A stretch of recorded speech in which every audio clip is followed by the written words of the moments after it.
भारत में हर साल 50,000 से ज्यादा लोग हिट एंड रन दुर्घटना का शिकार होकर अपनी जान को गंवा देते हैं। हिट एंड रन को लेकर बना कानून कमजोर था, जिसका फायदा अक्सर टक्कर मारने वाला उठाता था। कुछ पैसा जुर्माने के रूप में देकर या कुछ महीने की जेल काटकर वो इंसान को कुचलने की सजा पा लेता था। सोचिए जरा कितना कमजोर होगा अंग्रेजों द्वारा बनाया गया वो कानून।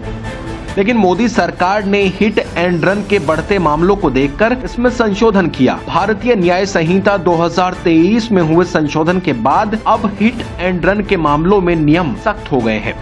नए नियम के तहत हिट एंड रन के केस में वाहन चालक पर 7 लाख रुपए तक का जुर्माना और 10 साल तक कैद का प्रावधान किया गया है। इसका उद्देश्य जनता की जान को बचाना है। नए कानून में ये भी प्रावधान किया गया है कि जो लोग अपने वाहन से दुर्घटना होने के बाद भागते नहीं हैं और खुद से ही पुलिस को सूचित करते हैं, घायलों को अस्पताल पहुंचाते हैं, तो उनकी सजा भी कम हो जाएगी।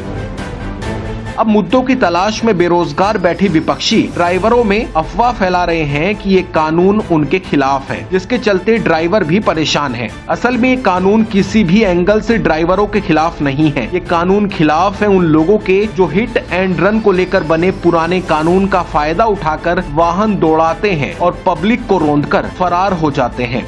अब आप खुद सोचिए, अगर किसी को ये पता होगा कि उसकी लापरवाही से सड़क पर कोई एक्सीडेंट हुआ और वो भागा तो उसको 7 लाख रुपए तक का जुर्माना और 10 साल सजा हो सकती है, तो क्या वो पीड़ित को छोड़कर भागेगा? जी नहीं, बिल्कुल नहीं। अक्सर देखा गया है कि हिट एंड रन के केसेस में ओवर स्पीडिंग या नशा करके वाहन चलाना दुर्घटना का कारण बनता है। लेकिन इतनी कठोर सजा के डर से ड्राइवर भी ओवर स्पीडिंग नहीं करेगा, वाहन की रफ्तार पर कंट्रोल होगा तो हादसा भी नहीं होगा। पर फिर भी मान लेते हैं कि सामान्य स्थिति या नशे की कंडीशन में अगर वो अपने वाहन से कंट्रोल खो देता है और उसके वाहन से एक्सीडेंट हो जाता है, तो हादसे के शिकार व्यक्ति को ड्राइवर खुद अस्पताल पहुंचाएगा। इससे एक्सीडेंट में घायल इंसान की जान बचने की संभावना भी रहेगी। अस्पताल पहुंचाएगा इसलिए क्योंकि वो जानता है कि अगर वो भागा तो कठोर सजा उसका इंतजार कर रही है। अब आप सोच लीजिए कि ये कानून आम जिंदगियों के लिए कितना फायदेमंद है। बाई चांस अगर दुर्घटना के शिकार व्यक्ति की मौत भी हो जाती है और वाहन चालक खुद से ही पुलिस को सूचित कर देता है, तो इससे भी उसकी सजा कम हो जाएगी। हमें ये बात समझनी होगी कि ये कानून वाहन चालक के खिलाफ नहीं है, ड्राइवरों के खिलाफ नहीं है, बल्कि सड़क पर लापरवाही से वाहन चलाने वालों के खिलाफ है। आखिरकार इंसान की जिंदगी इतनी भी सस्ती नहीं होती कि अपराधी को कुछ महीने की जेल और जुर्माने पर ही छोड़ दिया जाए।